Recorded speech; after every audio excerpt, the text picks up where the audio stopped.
français, et puis, tu vois, quand on revient sur nos langues, ça devient compliqué. On est là, Mogo là-bas, j'ai quand même arrangé, j'ai quand même fait un effort. De l'ombre à la lumière, libérons nos voix. On en reparle, on en a déjà parlé. Peut-être qu'il y en a parmi les auditeurs qui nous ont pris en cours de chemin. On va revenir un tout petit peu sur ce qu'on a dit au début de l'émission. Et puis on va shooter dans ce programme. Et donc, vous avez senti un besoin de partager votre vécu avec d'autres personnes. Exactement.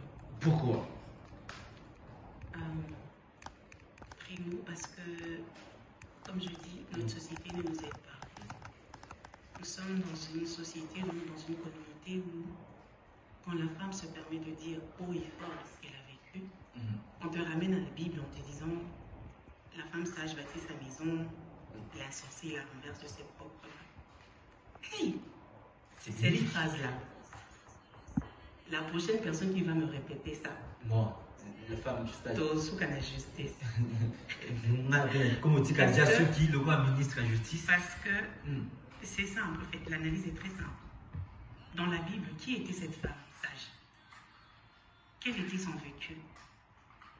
Est-ce qu'elle vivait dans des conditions précaires ou macabres pour lui demander de garder silence?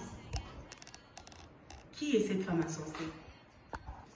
Une femme qui se permet de parler pour sauver sa vie, vous la traitez d'insensée? On est sérieux? Vu-vous là?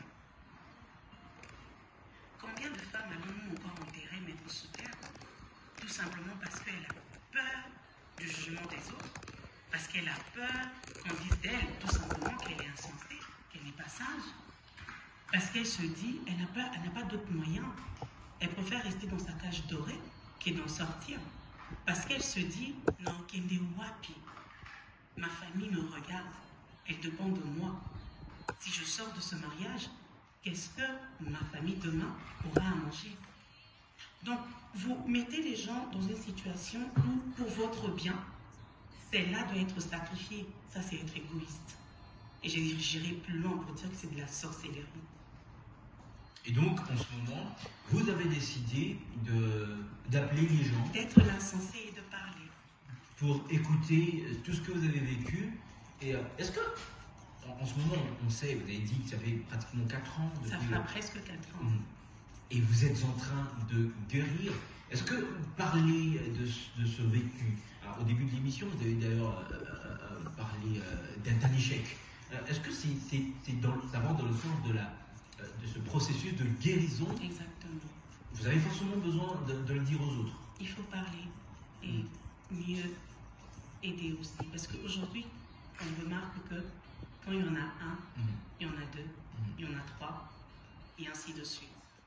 Quand un maillot se brise, il y en a d'autres qui se brisent aussi en même temps.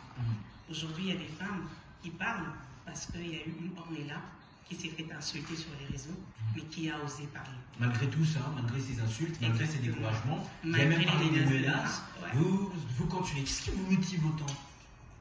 Voir les gens bien.